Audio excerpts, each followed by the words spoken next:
This is Strategy Games with Strategy James, and today we're going to be analyzing the game of Star Realms.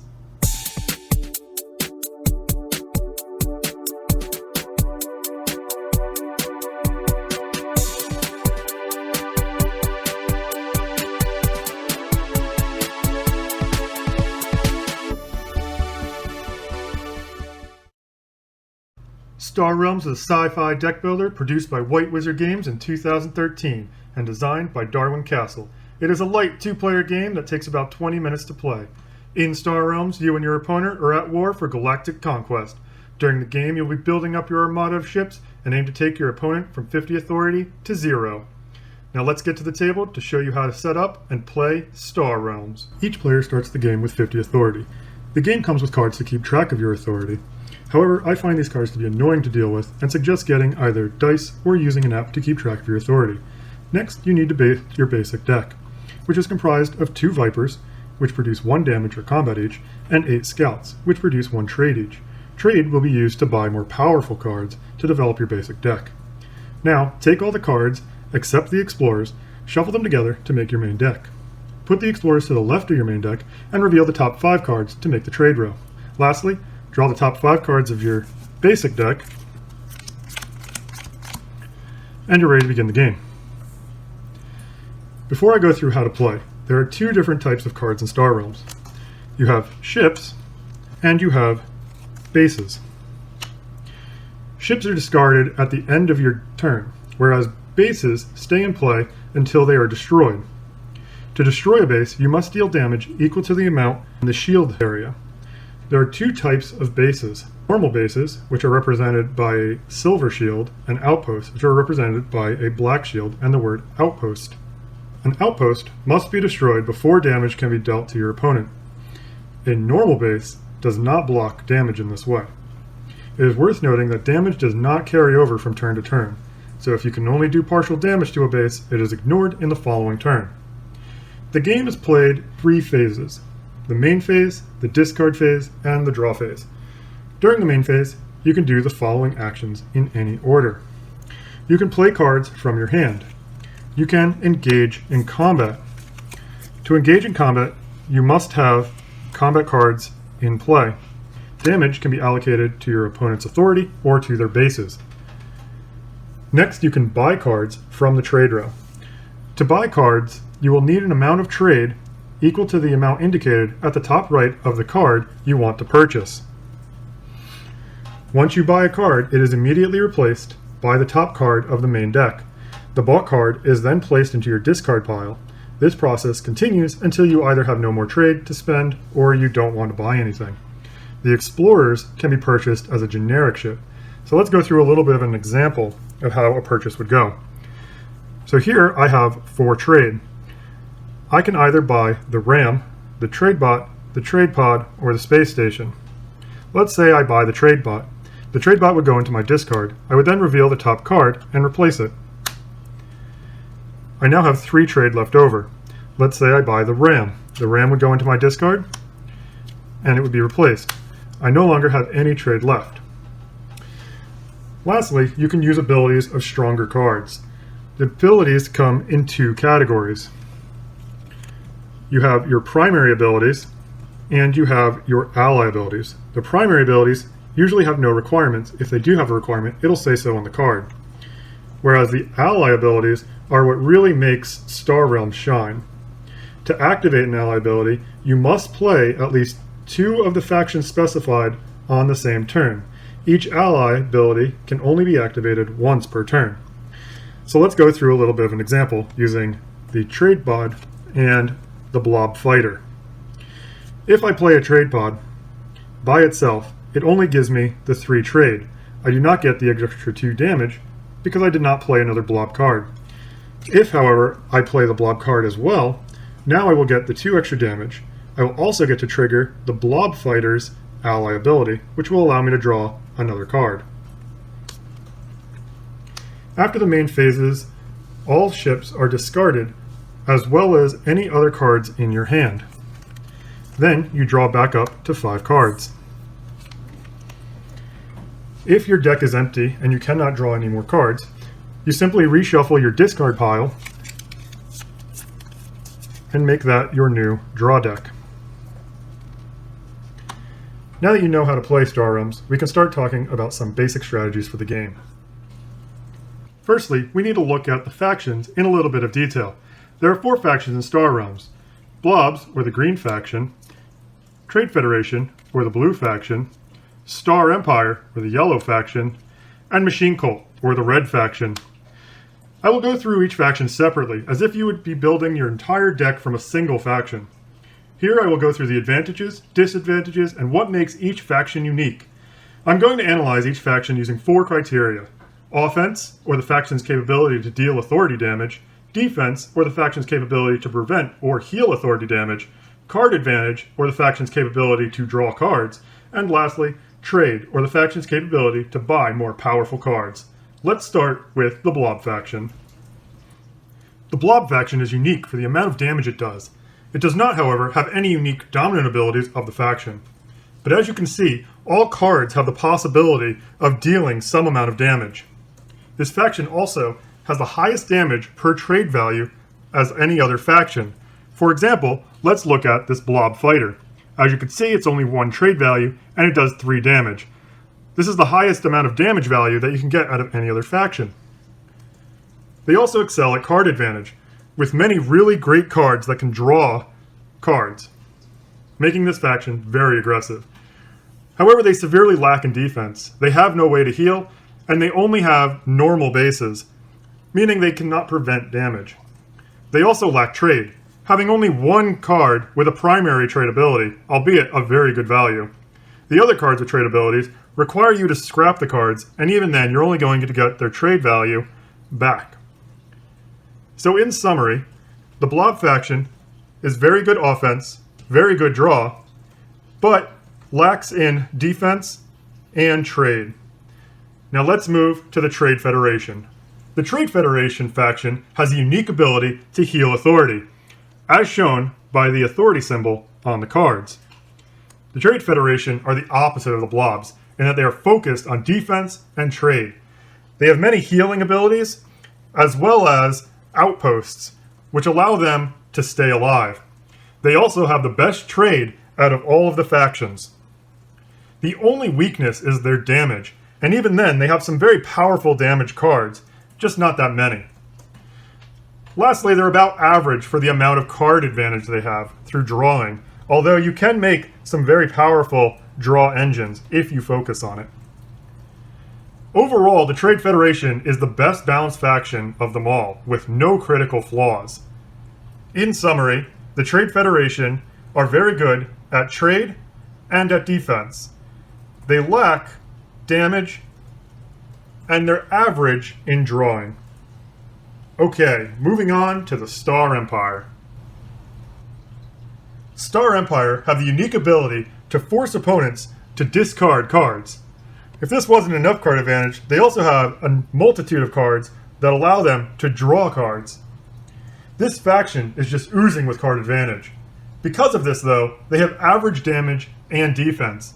Many of their cards only deal a little bit of damage, but can combo and do a lot of damage. Except for the Fleet HQ, all of their other bases are outposts, which does help with their defense. Star Empire, however, is really bad at trade. They only have 2 cards that give them trade, and that trade is only a value of 1. This faction is really just asking to be part of a powerful combo deck. In summary, Star Empire is really good at draw, they're really lacking at trade, and they have average offense and defense. Lastly, we go to the Machine Cult. The Machine Cult have the best ability in deck builders, and that is the ability to scrap cards. To scrap a card means to remove that card from the game. This allows you to thin your deck and draw your more powerful cards more often. Now this is really their only purpose, as they have no advantages in the 4 criteria. They are average at damage, trade, and defense. Luckily, they do have outposts for their bases, with a decent defense on them. Their biggest weakness is draw. Not too surprising given their scrap ability, but it is worth mentioning they do have a couple draw cards, but they have some requirements. In summary, the Machine Cult has no advantages. It has a major disadvantage of draw, and it is average on offense, defense, and trade. Alright, now to the deck combinations. During the game, you will not be playing with a single faction. You will likely be playing with 2 factions and sometimes 3 factions. I categorize the factions into core factions and secondary factions. A core faction has a very powerful ally ability. Therefore, you're going to want a lot of cards in your deck of that faction in order to trigger these abilities more often. The core factions include the Blob and the Trade Federation. The secondary factions are just the opposite. They have useful primary abilities and not very good ally abilities. These factions include the Star Empire and the Machine Cult. Now I'll be going through all the different combinations with a core and a secondary, but just know that you'll likely be wanting some of the Machine Cult in your deck to thin your deck. Alright, so here are all the combinations with the strategies you want to go for. We start by looking at Blob with Star Empire, or Blob Star. This combination is the most aggressive of all the combinations, and the goal is to go after the opponent's authority directly. The strategy is to focus on getting cheap draw cards and cheap yet high damage cards. Let's take a look at the Blob cards first. The only Blob card you want to stay away from is the Blob Wheel. It's just not a very efficient card. The highest priority cards are the Blob Fighter, the Trade Pod, the Battle Pod, the Ram, the Blob Destroyer, and the Hive, as all of these have a good damage value and some of them can draw you cards. The Trade Pod you're getting just because it's the only Blob card that has a primary ability that gives you trade. If you get enough trade, you can also go for the Blob Carrier, the Battle Blob, the Mothership, or Blob World, as these are very good finishers, but don't fill your deck up with trade just to get these cards. Now we go to the Star Empire. Firstly, Star Empire is your secondary faction. It is not your core faction. If there are higher priority core faction cards, always go for them before a Star Empire card. The cards you don't want in this combination are the Imperial Fighter, the Imperial Frigate, and the Royal Redoubt. These cards are focused on forcing your opponent to discard cards. For this combination, that will only slow you down. You really want a good draw engine with the Star Empire. So you're prioritizing the Corvette, the Survey Ship, and the Recycling Station. If you have enough trade, you can go for the Battlecruiser or the Dreadnought, but don't focus on these cards. In other words, don't fill your deck up with trade. If you're finding yourself having a lot of Star Empire cards, just because the trade row hasn't given you a lot of Blob cards, feel free to throw in some Space Station or a War World, as that will increase your damage output. The Fleet HQ is really only if you have a very good draw engine, where you are playing more than 5 ships a turn. And that is how you make a really aggressive deck which can take out your opponent before he can get his combination online. Next we will look at Blob with Machine Cult, or the Blob Machine. This combination is not as aggressive as the Blob Star, but more focused on efficient scrapping of cards to always draw your big power cards consistently. For this combination, you will need to worry about opponent bases, and take those out, as this will not be fast enough to allow them to stay in play. Again, let's start with the Blob cards. The Blob Wheel is still not very good and shouldn't be added in this combination. This time, you will want to prioritize the Trade Pod, and once you get enough trade, the Blob Carrier, Battle Blob, Mothership, and Blob World as your power cards. Cards like Blob Fighter, Battle Pod, Ram, Blob Destroyer, and the Hive are great in the beginning, but these should be under consideration for being scrapped to more consistently get your power cards in the late game. Let's move forward with the Machine Cult. Your power cards are going to come from the Blob faction. Machine Cult is mainly to get trade and the scrappability, as well as help keep you alive for later in the game. There are a few cards you should not prioritize, such as the Missile Bot, the Battle Station, the Battle Mech, and the Missile Mech. Cards you should prioritize are the Trade Bot, the Supply Bot, the Patrol Bot, the Junkyard, the Machine Base, and Brain World. These are all very good scrapping cards and trade cards. Mech World can also be useful in helping trigger Blob cards if you start to get a bit too many Machine Cult cards. With this, you can thin your deck over a long game to just keep drawing your big powerful cards to blast down your opponent's defenses and his authority. Okay, Now to counter some of those Blob's more aggressive strategies with Trade Federation's slow defense and control strategies. Here's the Trade Federation and Star Empire, or Trade Star. Here, the strategy is to control your opponent's hand size and heal like crazy, then ping away. For this strategy, you really want to get a good amount of trade to afford your big ships. But this deck will also be the only combination that wants more secondary faction, almost a 50-50 split for the control and damage of Star Empire. Given all of the Trade Federation cards are really good, it is hard to prioritize. Central Office is the only card that I think is a little costly for what you get, but still not a horrible pick if you can afford it. Cards I would prioritize are the Federation Shuttle, the Cutter, Embassy Yacht, Freighter, Trade Escort, Flagship, and Command Ship. The bases, including the Trade Post, Barter World, Defense Setter, and Port of Call, are also good, but this combination I find that I prefer the Federation ships with the Star Empire's bases for damage. However, the bases here are fine, specifically the Trading Post, Barter World, and Defense Center, since you get that flexibility from turn to turn. Now let's turn it over to the Star Empire. Star Empire are really what makes this combo work very well. Cards to not prioritize are the Survey Ship and the Fleet HQ. The cards you want to prioritize have all the control and force your opponent to discard cards, such as the Imperial Fighter, the Imperial Frigate, the Battle Cruiser, and the Royal Redoubt. The other cards you want to deal damage, and that concludes the Corvette, the Dreadnought, the Space Station, and War World. The Recycling Station is just a very good value card, and you should add it to your deck. Now you can really force your opponent to discard cards while you heal and get your trade high enough to buy those larger cards, or just ping them with your smaller Star Empire cards. The last combination we will look at is the Trade Federation and Machine Cult, or Trade Machine. This is the most balanced in terms of defense, offense, and draw. It has a specific goal of going for bases and draw while scrapping the weak cards to make room for those power cards at the end of the game. This is the one I would recommend to most beginners, as I believe it is the safest in terms of defending against aggressive plays while ramping into something big. Starting with the Trade Federation, I again would not prioritize Central Office, as it has a high trade value. All the other cards, such as the Federation Shuttle, Cutter, Freighter, Trade Escort, Flagship, Command Ship, and Embassy Yacht, are all fair game. In the beginning of the game, you're going to want to get these lower cost cards that give you trade and healing. Toward the end of the game, you will want to scrap these cards in order to keep your power cards and your Embassy Yacht. Another goal of this combination is to get your Embassy Yacht online consistently, so you're also going to want to get a lot of bases, such as the Trading Post, Barter World, Defense Setter, and Port of Call. Then you'll allow you to draw 2 cards every time you play an Embassy Yacht.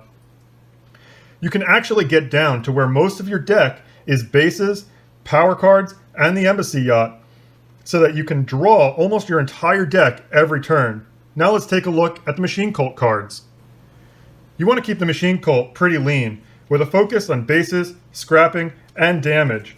Cards that you do not want to prioritize are the Trade Bot, the Supply Bot, or the Battle Station. Cards that you do want to prioritize are the Missile Bot and Patrol Mech for their damage.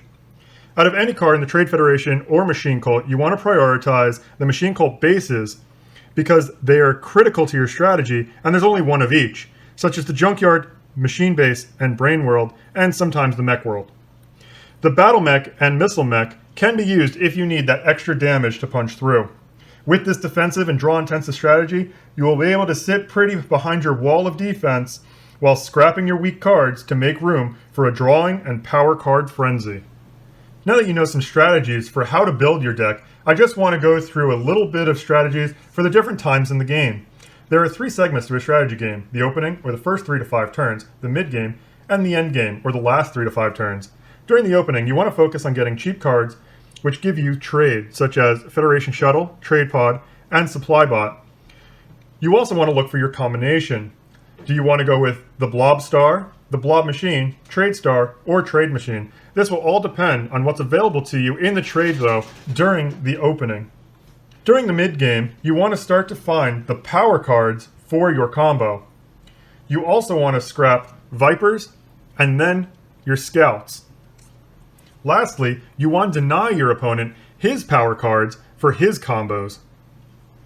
To deny an opponent their cards, you have to buy them, put them into your deck, and then later scrap them out of your deck so they're not bloating your deck. Lastly, you need to figure out when the endgame is. This is usually when you have enough damage that if nothing goes wrong, you can kill your opponent in about 3 to 5 turns, or you know your opponent has enough damage to do the same to you. During the endgame, you want to be executing your combo and dealing damage directly to your opponent. At this point, you should ignore bases if you can. You should not hesitate to use your scrap abilities, as you won't see these cards any longer to use them for combos.